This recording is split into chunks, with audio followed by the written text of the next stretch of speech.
Hello, Hello. hello. Hi, Matheus. Welcome everyone to this live stream, this ETHDam bootcamp live stream with Matheus. I'm Eleanor. I'm the founder of Crypto Canal and the main organizer of ETHDam, which is a crazy 3-day conference hackathon dedicated to security and most of all, privacy.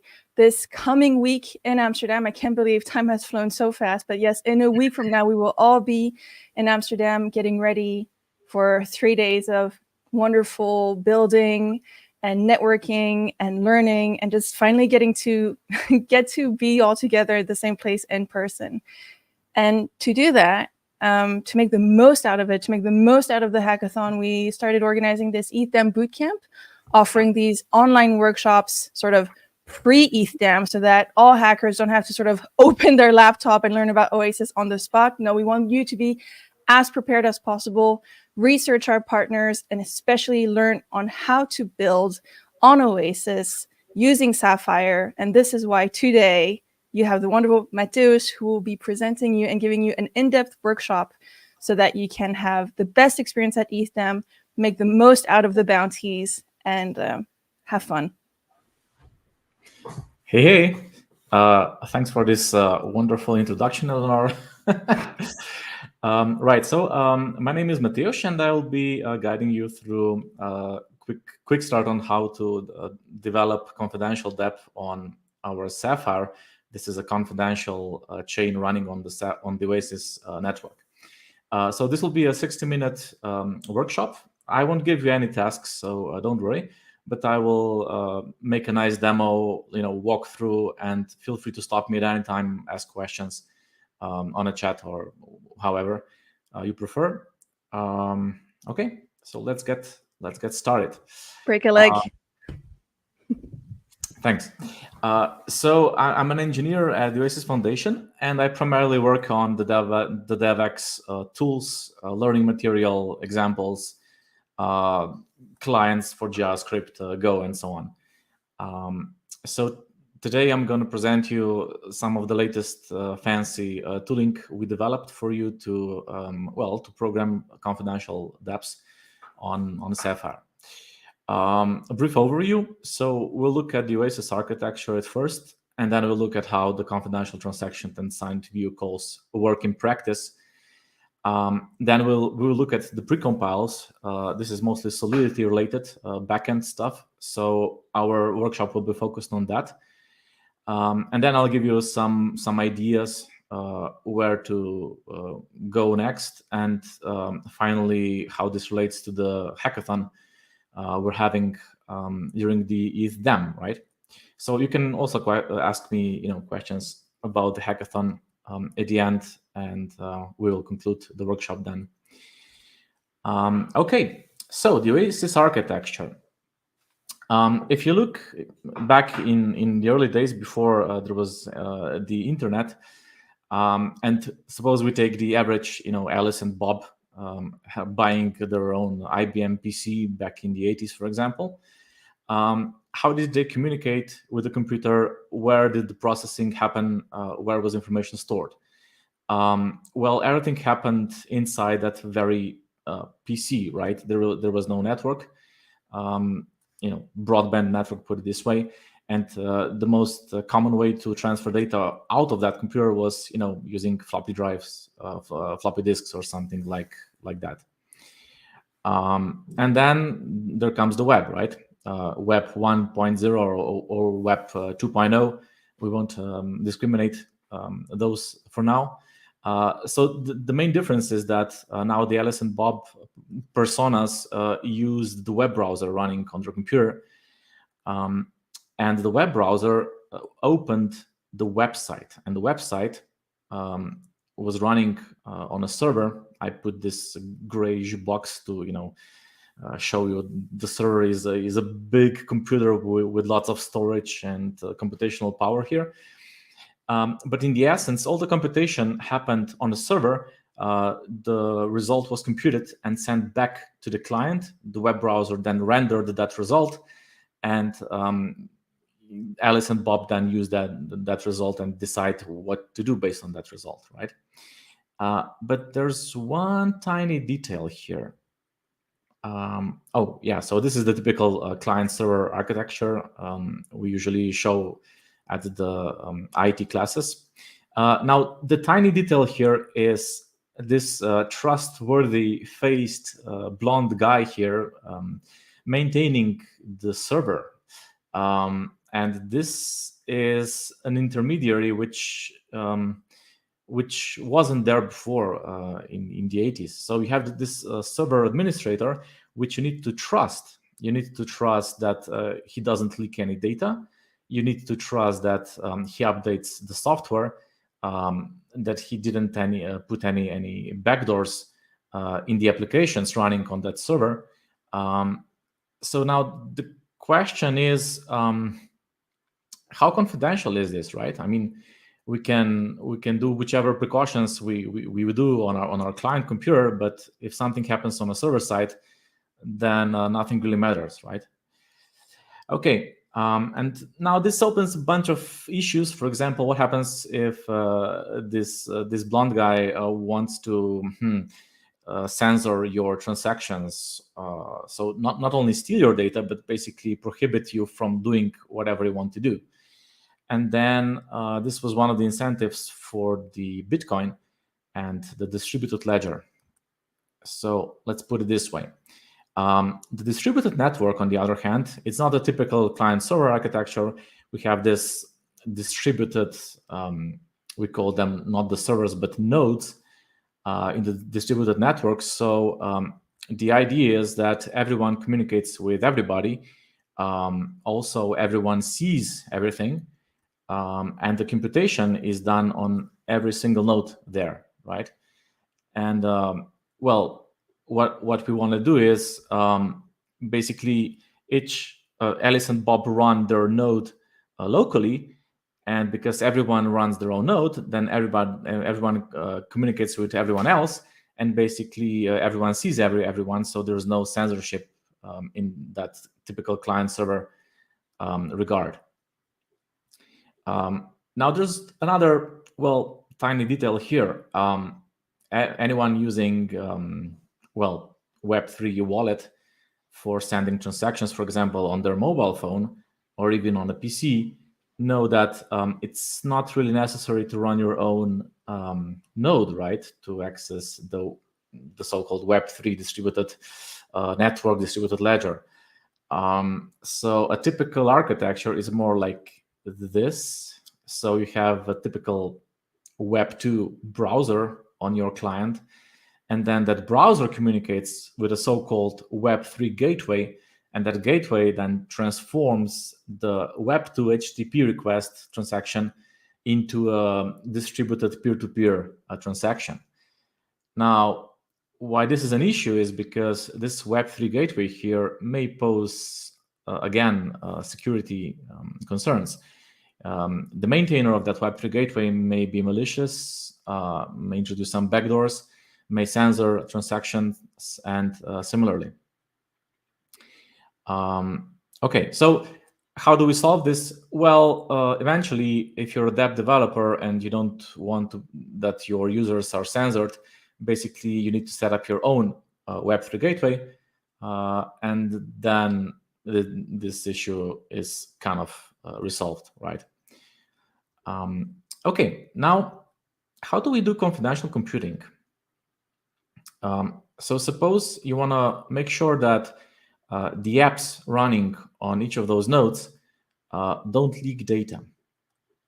Okay, let's see. So in 2022, we launched our Sapphire, let's call it product, Sapphire chain, and it was a confidential distributed ledger. Let's look at the architecture now. So we have a typical distributed ledger. The only difference is that now we have this end-to-end encryption introduced. So before, when you wanted to send something to the distributed network, you connect it to the Web3 gateway, and you send the transaction. Now you can do the end-to-end encryption using the key you obtained from the network. And in case of the man-in-the-middle attacks, well, those aren't possible now anymore. Even more, what about the computation? Well, we use something called the trusted execution environment.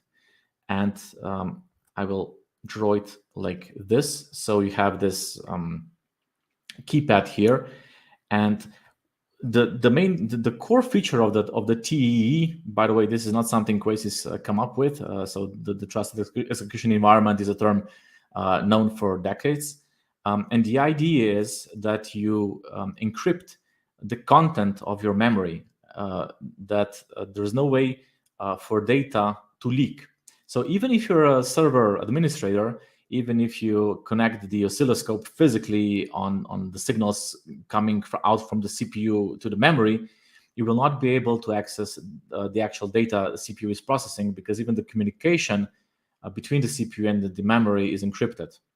And if you, for example, run a virtual machine, the content of the memory in that virtual machine is also encrypted. So this is the core feature of the trusted execution environment. So what Sapphire essentially does is that the virtual machine is running inside this enclave, inside this trusted execution environment. And then, of course, when you want to execute some smart contract, that smart contract is executed within the Sapphire virtual machine within the trusted execution environment. Okay, we'll come to that later, but just to give you a brief idea. Okay, Sapphire. The Sapphire is a confidential EVM compatible chain running on Oasis network. I'm saying EVM compatible because Solidity is compiled into the so-called EVM bytecode, and Sapphire is executing those.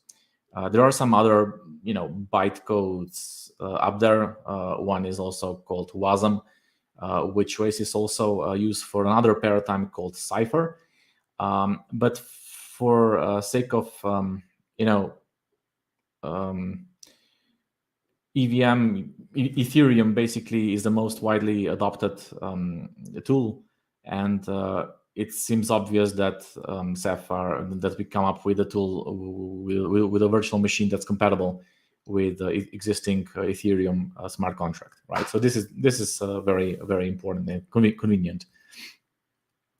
So yeah, smart contracts are executed in a trusted execution environment.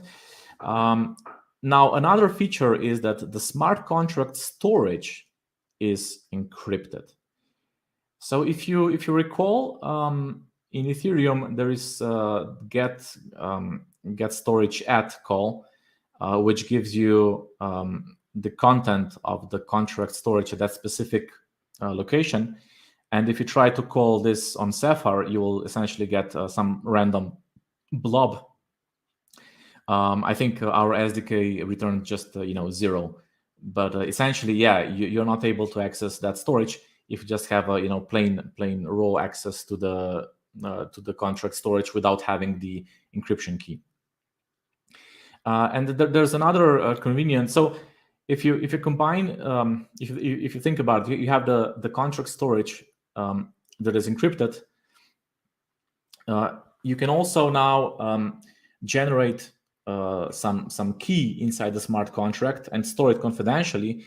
And then when you communicate with your client, you can essentially encrypt your communication. And you can do this, for example, manually inside the smart contract, which costs gas, of course. So what Oasis team did was we also add a convenient out-of-the-box Oasis wrapped end-to-end encryption between the web browser client and the Sapphire execution on the other side, and this doesn't cost any gas. So it just does the end-to-end encryption out of the box, and you don't need to worry about anything. Okay, so now we will look a bit how this works in practice. But before we do this, I would like to just mention another component we have. This is called the key manager. So The confidential contract, the solidity contract is executed inside the Sapphire paradigm. Now, when there's a transaction that needs to be executed, now what? So Sapphire needs to access the confidential storage of the contract somehow. And how does he do that? Well, he sends a request to the key manager. So the key manager is not part of Sapphire. It runs on a specific subset of nodes. And if he's entitled for the key, he gets the key, but only the key for the contract he's about to execute. And then Sapphire executes the transaction, computes the result, generates the new IO tree for the storage, and throws away the key. How do we know that the key will be forgotten? Well, because the Sapphire binary is signed, and you cannot run another Sapphire version, because of the trusted execution environment, of course. I'm saying this because there were in the past there were occasions where the network was hacked. This wasn't Oasis yet, luckily, but the main issue is that when executing smart contract, you should never ever have access to some master secret key that can unlock a complete contract state for all the contracts out there, right? So this is for security, this is a clear separation here. You have the key manager, which in fact has the master secret, and we're also doing that, not a single key manager, but you need a group of key managers that can unlock that master key. So if the key manager gets hacked, then we have an issue. If Sapphire gets hacked, then only the current contract state may get leaked, but not the complete state of all the contracts out there.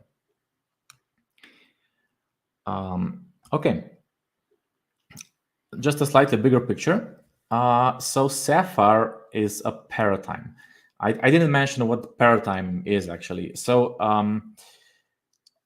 we have this consensus layer, which doesn't support smart contract. Consensus layer is there to transfer tokens, is there for governance. So we have 120 validators in our validator set. And those validators validate blocks every 6 seconds. Now, the computation, the smart contract mechanisms are part of the so-called runtimes, which run in parallel. So that's why we call them paratimes.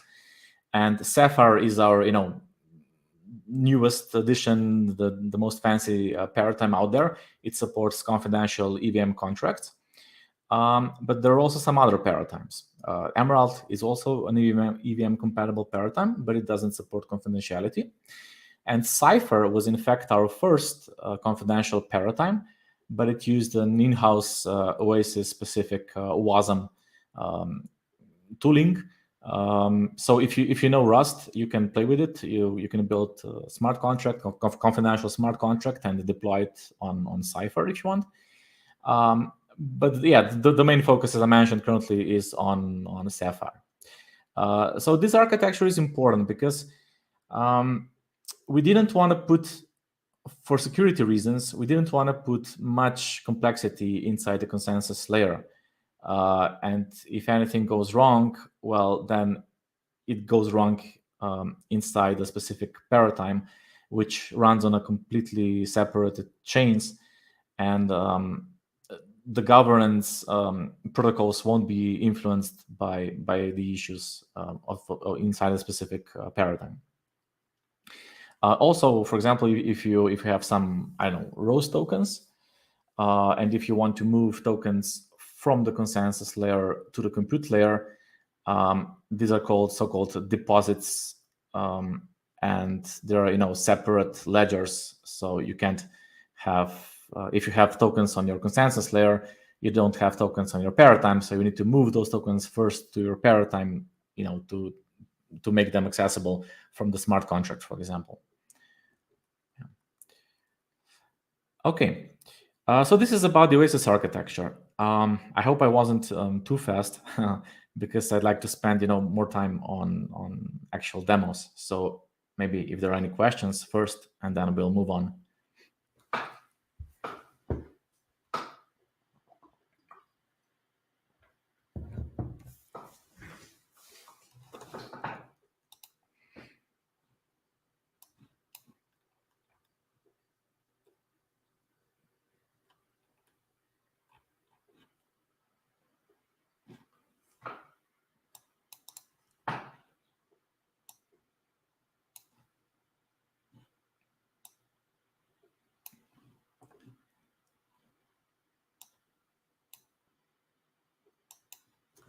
Okay, let's get started.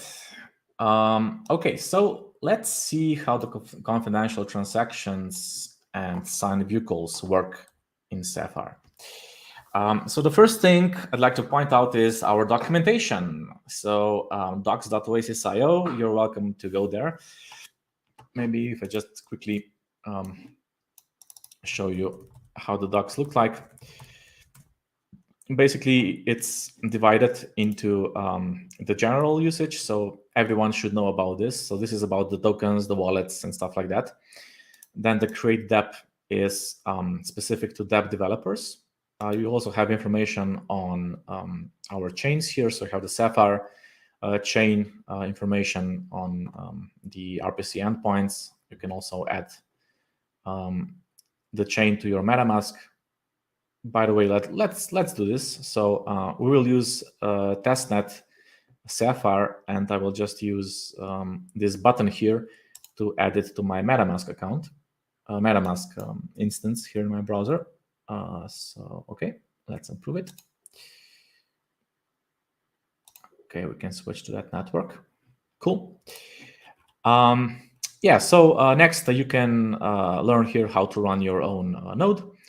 So this includes both the validator node, simple client node for observing the network, the paratime execution node. So if you want to set up your own Sapphire compute node, and then you have again the client version of the paratime node to just observe Sapphire transactions or relay them. Then there's the Web3 gateway and the gRPC proxy you can set up. Okay, and then there are some more hacky documentation, which is how you can build your own paratime, so your own chain on top of the Oasis network, and the core documentation ranging from the cryptography primitives to all the protocols we use and so on. Okay, so this is a go-to point for you for hackathonians. So create the app Sapphire, and then maybe observe, watch the quick start again, and start hacking. Okay. So this is the first thing. The second thing, the demo starter project. So we prepared a nice project. Let me open it. Does this work? Okay. So it's at the Oasis protocol /demo starter. Does this work? Yeah. And the demo starter, it's split on two parts. So the backend part and the frontend part. We will focus more on the contracts today. So let's look at the backend. Here we have the Solidity contract inside the contracts folder. And for starters, it's just a simple message box. Okay, so what does it do? Let's look at the contract. So there's this message, which is private. And then we have the author, which is public. And what do we have? So we have the set message here, which takes the message and it stores it inside this private underscore message field. And then the author is also stored along. And the author is the one who, signed the transaction. So message.sender. Okay, this is the setter, and then the getter. What does it do? Well, it checks whether the sender is really the author of the stored message.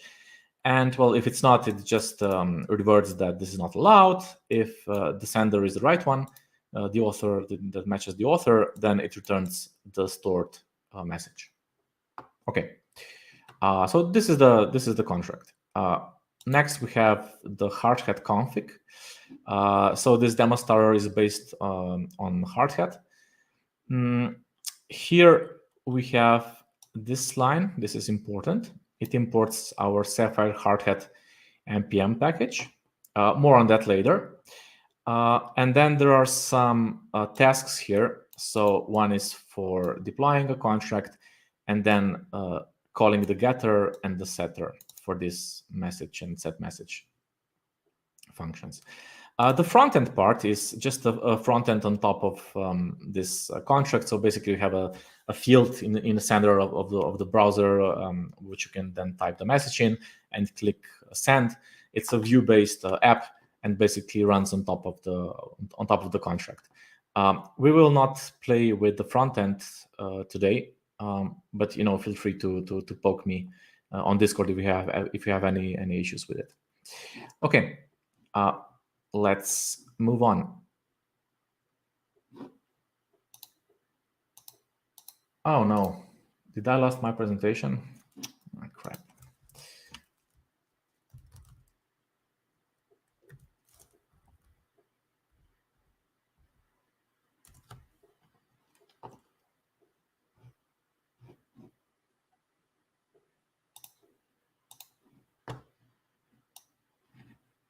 Okay, here it is.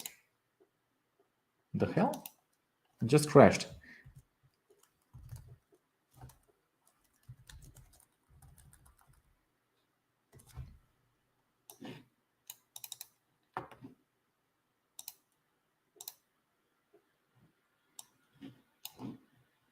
So this one. Okay, cool, it works.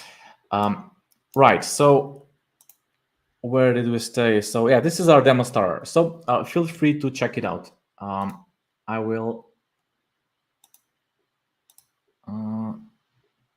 Let's see if I go here and let's clone the project. Okay. So git clone. Okay. So demo starter is here. And if you go into backend, you will need to have the npm package manager also installed because it's a monorepo. And well, I think the npm is a good tool to use that. So once you check out the repository, type the npm install, and it will fetch all of the dependencies. Okay, awesome. Right. Okay, so the next step. Let's see. Get some Sapphire test tokens for your account. Okay, so I need some kind of MetaMask or something. Okay, let's try it out. So I have a MetaMask instance here, and I will use. Should I use this account? No, let's make another account. So add new account. ETHDam test.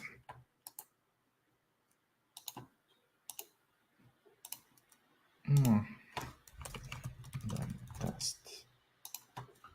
Okay.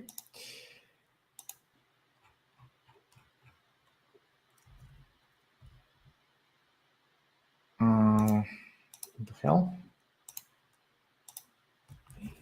ETHDam test. He doesn't seem to like me.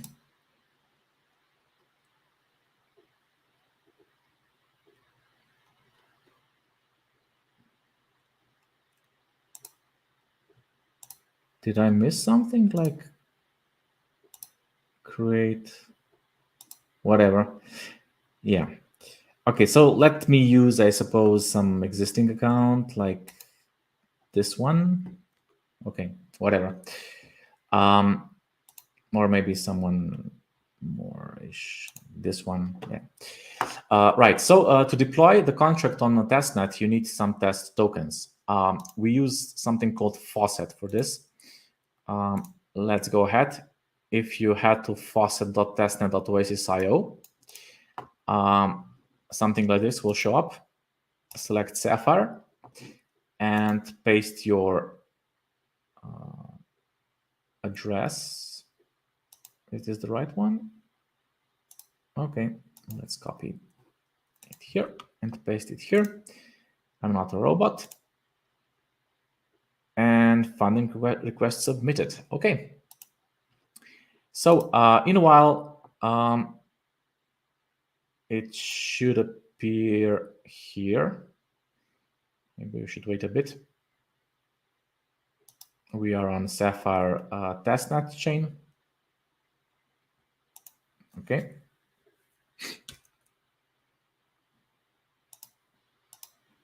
Interesting. Okay. Does it work? Yeah. So the test tokens arrived. Let's move on. If you haven't already, check the add the RPC endpoint to your MetaMask because we'll be using those. So Oasis Sapphire testnet, just click on this blue add to MetaMask button and it will be added automatically. Okay, now let's deploy our contract. So basically we'll go to this backend folder. The pnpm install will install dependencies. We already did that. And pnpm build, and then something like this. So let's go ahead and do it. So pnpm build, let's just see if everything works as it should.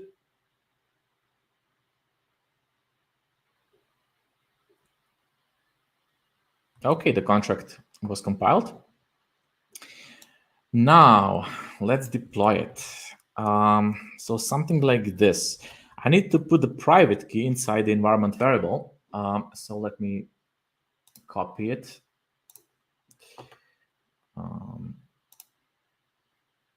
So account details, show private key, some very secret password. Okay, so here's the private key in hex format. So let me paste it here. Right, and the command is npx hardhat deploy. This deploy is the name of the task we saw earlier inside the config, and we pass the network name. The network is sapphire-testnet. All right, let's see. So hopefully the message box contract will now be compiled and deployed, and then we can check it out if everything goes smoothly. All right, and this is the contract address. Let's copy it. We will need it later. If we move on, so right, let's open the Oasis Explorer. So it's at explorer.oasis.io, and let's paste our contract address and see if we can find it there. So explorer.oasis.io, and let's paste the address. All right. So if you notice, this explorer.oasis.io is bluish, and then this orange thing here. What's the difference? So the blue theme is for the mainnet, the orange is for the testnet. So here, if you open it, the search returned that there is no results on the mainnet. Well, because we deployed on testnet, right? And the testnet part here, we can see that there's a contract on Sapphire testnet. Okay, let's click on it. Okay, the contract is not verified. The creator is our account. Cool. And there's this one transaction here, which is probably the contract creation transaction. Yeah. Cool. Awesome. Now, there's one detail here. If you notice the padlock here, there's this grayish padlock, and this means that the transaction related to this contract was not encrypted. Okay, so how can we do encrypted transactions then? Let's see. So this is the Explorer.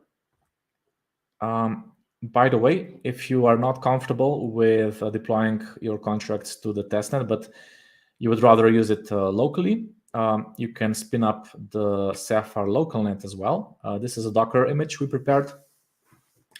And there are some differences between the testnet and mainnet version compared to the localnet. The localnet has a very short time, like 1 second block time. And there's only a single compute node, so it's much faster. It doesn't, burn all the resources of the distributed network. But essentially, it supports all the, SDK confidential API we're offering. So you can use, you can test your smart contracts, confidential smart contracts, for example, in CI using that Docker image. Because of course you cannot, connect CI to the testnet because it's too slow, and you need to, fund it all the time. Yeah. Right. Okay. So let's move on. How do we send encrypted transactions? Well, I already pointed you to the line in the hardhat config file. So if you look at the beginning of the file, you have this import Oasis protocol /Sapphire hardhat. Now, what this does is essentially it wraps the signer. Okay. So if we take, for example, I don't know, the set message task defined here, it does the following. So when you get the contract instance, here we get this get contract at message box. This message box object here uses the signer in the background. And this signer is automatically wrapped when you import the Sapphire hardhat npm package. And then when you call the set message, it generates, behind the scenes, it generates an encrypted transaction. And when you wait for the transaction to complete, when you submit it and wait for it to complete, we can now test if it works as it should. So let's see. The set message task. Okay. So npx hardhat set message, and the first parameter is the message box address, and the second parameter is some message, like very secret message, put it this way. Okay. And if everything goes through, it should work. Maybe if we check in the Explorer. Yeah, okay. So it claims that the transaction was, the transaction succeeded, and we have this transaction hash here. Okay, let's check it in the Explorer. Here, let's refresh it. Awesome. Yeah. So the transaction has this green padlock here. So indeed, it was encrypted. The transaction succeeded. Okay. It's a contract call. And now you would think, well, what's the difference between the deploy contract, the deploy transaction, and this set message transaction? Why is the contract rate transaction unencrypted and the set message is encrypted? Well, if you look at the hardhat config again, you may notice that the deploy code here uses something different. It creates an unwrapped provider which connects to the Sapphire endpoint, and then using this unwrapped provider, it instantiates the message box contract, and then on that unwrapped instance, this message.deploy is called. Okay, so basically, if you wanna, for example, use the original, unencrypted transactions, you can simply either not import the Sapphire hard hat at all, or just create the unwrapped provider here and use it in a block following this unwrapped provider code. Okay, cool. Any questions?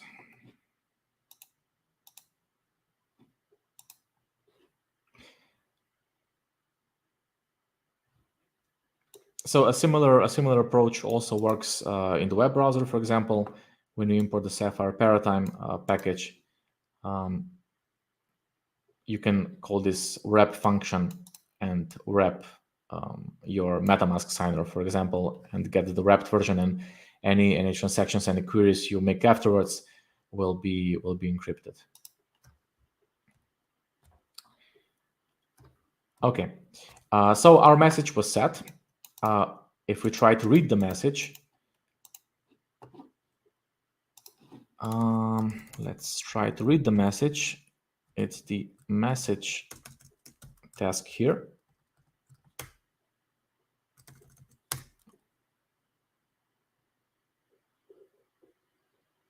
And yeah, the message was unencrypted, very secret message. And the author was this one. Okay, so it seems to work fine. Now, the question is, why is the deployment transaction, the contract create transaction we saw before, why isn't it encrypted? I mean, what's the reasoning behind it? Well, you want to have your contract create transactions unencrypted because you want to verify the contract. So if you go here, you see this unverified tick, and we use Sourcify in the background for contract verification. So maybe we can verify it right away. For example, verify contract, and then let's pick the demo starter.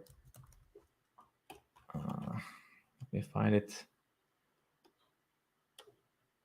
Demo starter backend artifacts build info, and then there's a JSON corresponding to the hash of your contract. And then what's the address of our contract? It's this one,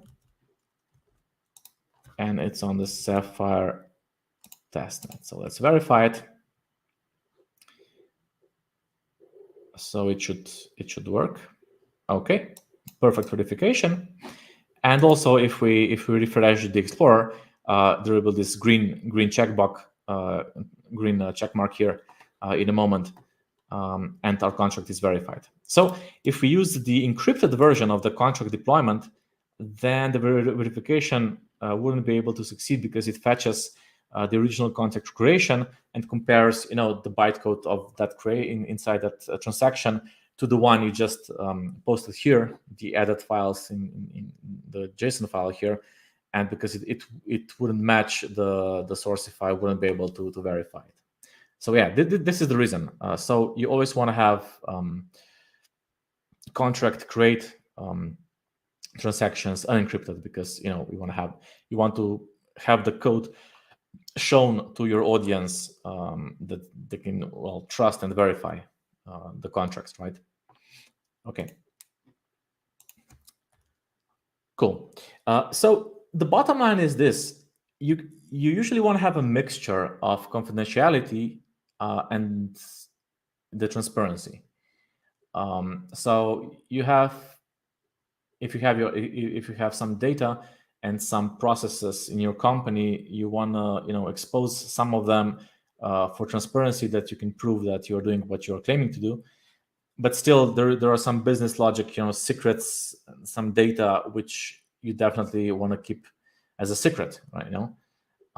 So Sapphire basically allows you to do both, and it's up to you what do you want to expose. Which, if you go down smart contract coding, which fields are public, which are private, and will be encrypted and unavailable to anyone, even the contract creator, for example. Yeah, so stuff like this. Now about the confidential transactions. So we have this. Okay, let's reload this. It should be verified now. Yeah, not yet. Okay, so we have this transaction here. It's a confidential transaction. If you look at the body, this is a binary blob which you need the key to decrypt. But still, we have some data here, right? We have the from and the to fields. So when we talk about confidentiality, it's not all confidential. You have the transaction origin and the transaction destination. You also have the gas price, the gas used, and of course you have the size of the transaction. So this one is, well, a few lines of code. But if you have a function which has a bunch of parameters, longer string, for example, then also if it's encrypted, it will be longer than the one that calls some function without any parameters, right? So keep that in mind. Either, make all functions accept all parameters, and yeah, stuff like that. So it's up to the developer to make it more confidential if the call data size is an issue. Okay, now another topic I'd like to talk about is that when you communicate with the distributed ledger, such as Ethereum, you have two ways of communication. You can send a transaction, pay for a gas fee, and the transaction is then stored on a ledger like forever. The other option is you just make a view call. If you do view calls are free of charge, essentially, but they are read-only, so you cannot store anything when you send a view call. Now, we were thinking about how to make view calls more confidential, and we came up with the idea. So, what if maybe you already know? So, MetaMask support signing view calls as well. So when you send a transaction must be signed, because otherwise, you couldn't pay for the gas fee. But the view calls can be anonymous, and actually, Ethereum allows you to impersonate someone else. You can say that the message sender is some external account, whichever address, and then you can call, for example, the get balance. The get balance function to obtain what's the balance of that address. So this is a perfectly allowed use case in Ethereum, and it makes sense because all the contract state in Ethereum is public. So if anyone can see everything, then what's the point of preventing this impersonation? Well, because on Sapphire the contract state is confidential, this may pose some security issues, because if you, for example, if you try to flood the virtual machine with anonymous view calls, you may end up with some details on how the smart contract behaves. So our preference for dApp developers is that if there's a chunk of code that may be executed only by the contract owner, for example, the very first line of that function, or you can use the modifier, is the sender the owner of that contract, period, always. And the feature Sapphire implements is that if the view call is not signed, this message sender will be 0. Okay, so if you want to use view calls, and if you rely on the message sender, then your clients must use signed view calls. Otherwise, in your smart contract, there will be just equal to 0. We can also, it's easy, maybe as a homework, you can play with the demo starter project and try to call the message function without signing the call. And signing view calls is done automatically if you import the Sapphire hardhat package. And if you don't, the view call will not be signed. And in this case, if we look at the contract, we check whether the message sender equals to the author. But as I mentioned, if it's not signed, then this will cause that the message sender will equal 0. So we can try it out. So I just commented out the message, the Sapphire package, and now the view call will not be signed because it will not be wrapped. And if we call the message again, it should revert because the message, the view call was not signed and the message sender equals 0. And well, we don't allow, we only allow the owner to view the message. Right. Okay. So this is another feature you need to be careful about. So we also say that Sapphire is like 90% or 99% compatible with the Ethereum virtual machine because of features like this. So yeah, view calls need to be signed in order for message sender to work. Yeah. Okay. Cool. So this basically concludes our practical demo. Are there any questions before we go into precompiles?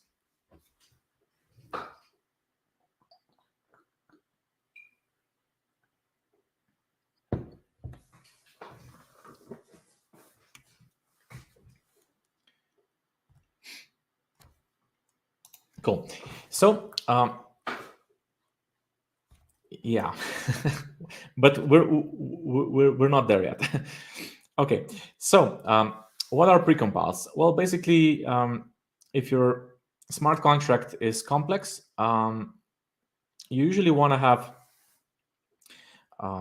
Okay, put it this way. You have a bunch of crypto primitives which you don't want to implement inside Solidity because they take too much gas. And the Ethereum core team decided to provide those implementations free or very cheaply inside the virtual machine itself. So instead of doing all the computation inside on a smart contract level, you basically just call a precompile, which is somewhere below inside the virtual machine already built in, and that's why it's much faster and much cheaper to do. So when we come to Sapphire, we also have a bunch of our own crypto-related primitives, which we would like to use and expose. And just keep in mind, those precompiles are not available on standard EVM. So this is Sapphire-specific code. Okay, so the precompiles are essentially Solidity contracts, which you can use in your own contract. So you need to install the Sapphire contract package, pnpm install Oasis protocol /Sapphire contracts. Okay. Cool. And then to use that, you import the Sapphire Solidity. So let's see. Oops. Yeah. Okay. Cool. So now the Sapphire precompile is imported, and there's a bunch of precompiles. So you can go here, for example, and Sapphire. So these are all the implemented functions. We'll briefly go through them, but just to give you a sense of how complex this precompiles package in Sapphire is, and well, it's still growing. Okay, so the example I want to show you is the random number generator. So Sapphire supports on-chain random numbers. And the precompile for this is called sapphire.randombytes. So basically, what we're going to do is we will, yeah, maybe let's just skip this part. What we want to do is let's implement what's your favorite number game. So what it takes is it takes your address, it combines it with some random seed it generated, and then it comes up with a random number from 0 to 99. Now you would say, but this can be done with an ordinary Ethereum, right? Yeah, but the idea here is that you have no idea what your favorite number is, because this seed will be stored confidentially when you deploy the contract, and you will never be able to see what this seed is, what this seed actually is, because it's a part of the contract that the encrypted contract state. So if you call this get storage at, you will get 0 because it's encrypted, as I mentioned earlier. And the only location where it's actually accessed is inside this favorite number function. And this actually takes the seed, combines it with our address, hashes it, right?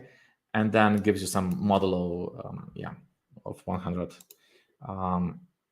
Cool. And yeah, let's see.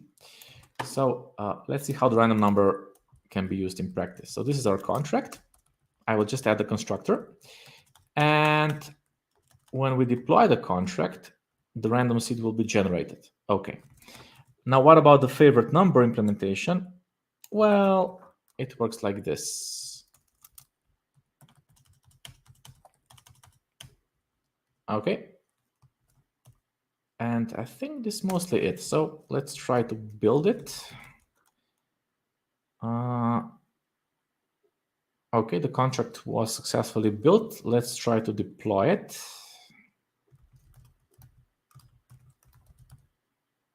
Okay, I will use the same account as before. And I will basically try to call it and see what my favorite number is for my particular address. And this is, of course, external view. It doesn't need any guess, and so on. Okay, so this is my contract address. Cool. Let's just implement the favorite number here. Yeah, I will take the message code and just adapt it. So favorite number. And the only difference is that I will call the favorite number here.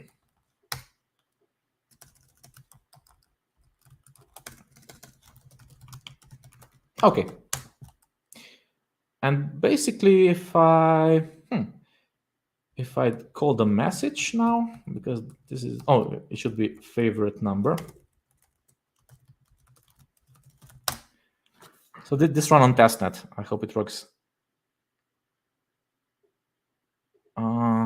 Did I compile this?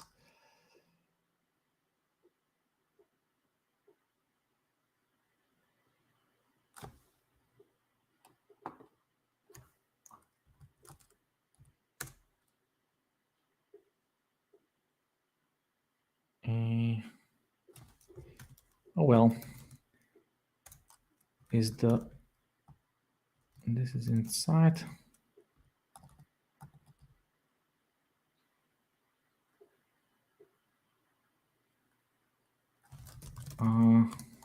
Favorite number. Okay, I have a working demo here, so don't bother.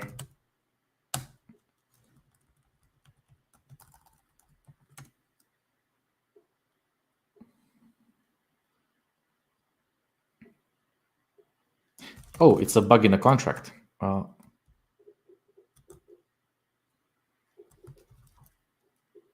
Yeah, oh well.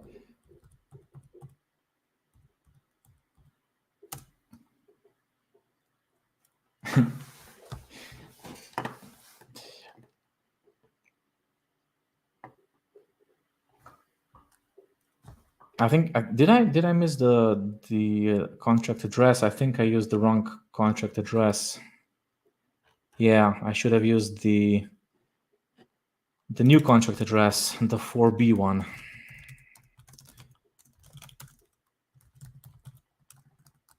Yeah, so I called the favorite number on an old contract which didn't implement the favorite number yet. So yeah.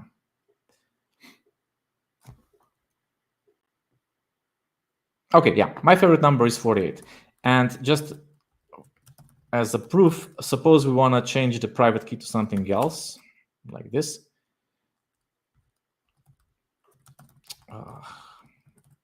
Something else like this. Then my address also changes, and the favorite number should also, change. And if we repeat the same procedure, we will always get the same favorite number for the same contract, instance, and the same address you're calling. So this can be used in practice. For example, if you have, I don't know, some coupon codes and you want to reward someone. So when a coupon code in combination with the address is consumed, you don't allow, for example, another usage of this coupon, for example. And the user cannot, predetermine if something will be, if the coupon code is still valid or not until he tries it out. Yeah. Okay. Then we also have a bunch of other precompiles. I'll just briefly go through because we're running out of time. So one is the key derivation. Basically, what you want is you have a key pair on a client side, generated key pair using the random number generator on the contract side, and then you can derive the same shared secret, and you can then interchange messages using that key. So this is all on a on-chain solidity level I'm talking about. We have, using the same mechanism, we have the encryption and decryption on-chain. And similarly, we can sign a message and verify whether the message is correctly is valid. Okay. Cool. Now to conclude, I have some ideas, perhaps for the hackathon. So what you can do, you have this combination of on-chain contract, encrypted confidential storage of a contract, and random number generator. And the random numbers can be whatever. So the seed can be used, for example, to answer what's my favorite number, but you can also use the random number generator to generate a key pair on chain. And that key pair corresponds to actual, account on Ethereum. So this opens a whole bunch of possibilities. For example, the contract can then generate new transactions, and the contract can sign that transaction using that generated secret key, which is stored in a confidential contract storage. Okay, and why is this useful? Well, you can do something like gasless transactions. So if anyone wanted to use the GSN, the gas station network on Ethereum, for example, you have a bunch of components there. You rely on some what's it called? You rely on a bunch of relayers and oracles. Here you can essentially generate a transaction and sign it on chain, and the account who signs the contract is the one who pays for the fee. So basically, you just need to fund that account, and you can have these gasless transactions generated on chain, and you give it to the user, and the user submits it without any concern for censorship, for example, that can occur on GSN when using oracles. Okay, and I'm not talking this, this actually works. We have the demo voting example deployed, so you can go ahead at playground.oasis.io and try it out. So basically, it's a poll, and you can submit your vote, and you won't spend any gas for this. So the gas will be paid, for example, by whichever contract that's currently deployed. It's on testnet, so yeah, it doesn't matter. Okay, even more. So what can you do with the confidential contract storage?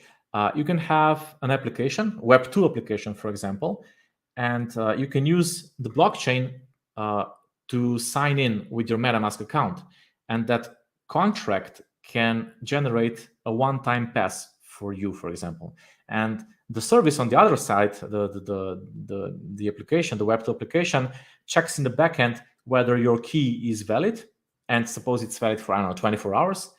And you can rely on this OAuthn smart contract that you are allowed to access the application. And now you'd say, okay, but I don't have any tokens to pay, that I'm really logged in, because when login happens, something needs to be written somewhere, because, well, then the contract needs to remember that I was logged in for the next 24 hours. And the answer is, well, no, because you can sign that certificate that you wanted to log in, and then you can just pass this certificate from the contract to the backend, and without writing anything to the chain. So it's free of charge, and we can do this because there's this confidential storage in the background which can sign messages. Okay, another mechanism we implemented is the so-called OPL. So this is a cross-chain communication mechanism, put it this way. The idea was basically to offer Solidity tooling that you can connect to whichever chain up there, supported by our seller partners. And this is also, it works in practice. We have this demo voting which uses it. It's a topic of DAO and on-chain governance, and there are some interesting depths there. Okay, I would also like to point out our playground. So this is a list of all interesting demo apps and examples. So you can check it out and play with those. If you develop your own dApp, as is the case for this hackathon, we will, publish interesting dApps on this playground as well, if you agree. And this playground is more towards, educational playing material. So it's not for marketing. It's more for this, knowledge sharing purpose. Right. Okay. And the last topic is the hackathon. So the hackathon launches on Friday morning, and some ideas. So I already talked about some topics you may be interested in. So here is a more aggregated list of topics we would like you to tackle. Perhaps not limited to, but if you don't have any idea yet, this may be the slide for you. The demo voting is essentially covers this governance I talked previously. So can you make a poll? Can you make a voting? Can you make a snapshot of existing balances of the accounts on either on Sapphire or some external chain? And can you make a dApp that takes that snapshot and then, based on the balance of the DAO tokens inside the snapshot, gives you certain voting power and allow you to submit your vote, for example. Okay, next topic, gaming.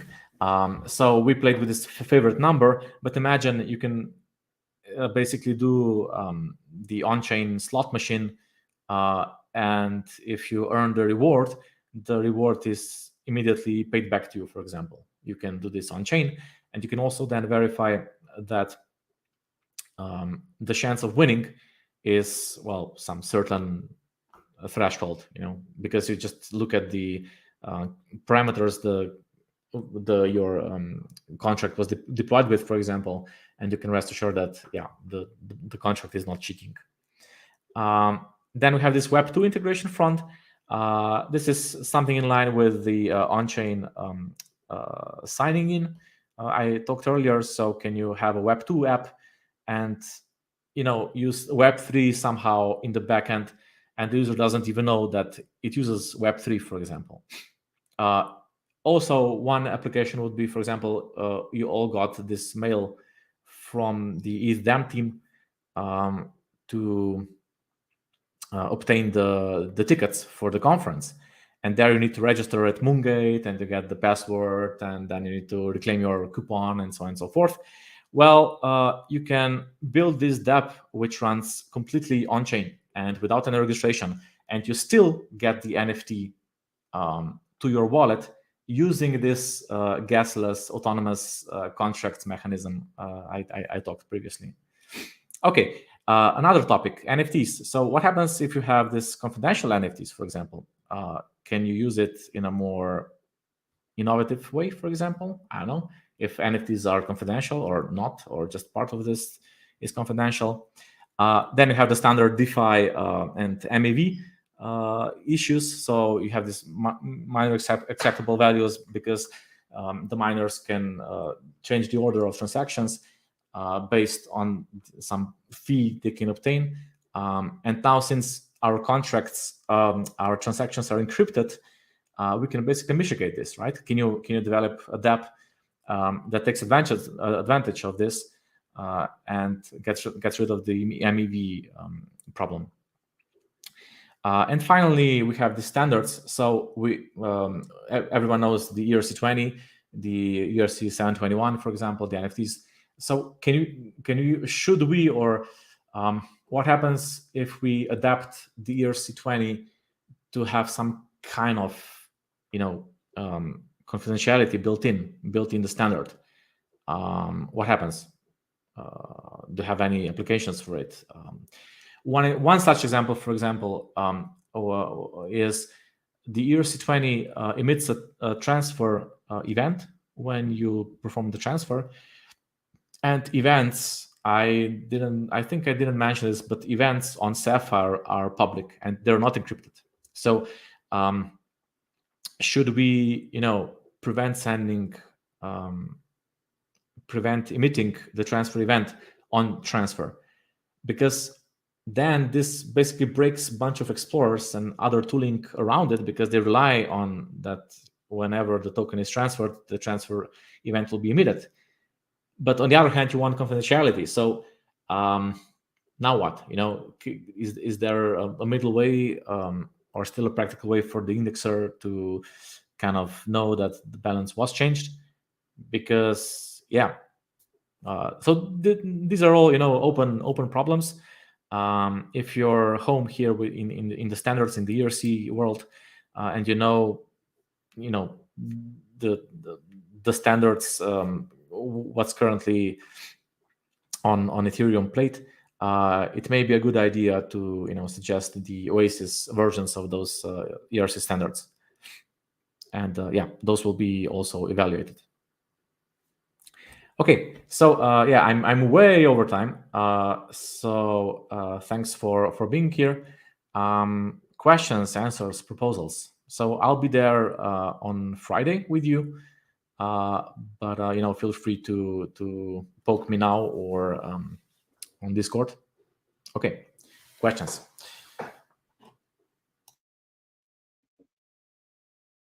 I'm looking at the chat. It seems like we don't have any questions for now, but maybe you could share your experience as a hackathon mentor. What does that mean? What do you want to see during a hackathon? Yeah, that's a good question. So I already mentioned a few topics. So in the past, what usually hackers did was they always use this confidential state, because it's built into the Sapphire chain itself.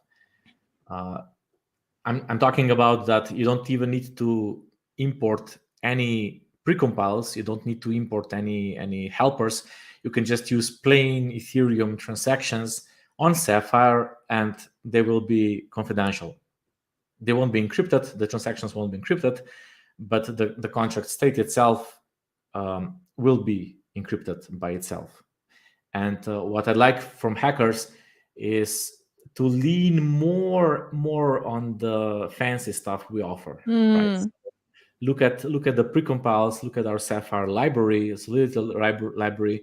Try to come up with real world applications that can be solved with this verifiable computability technology we have. So you have the smart contract. Smart contract can be verified. The computation is verified because it runs in a trust execution environment.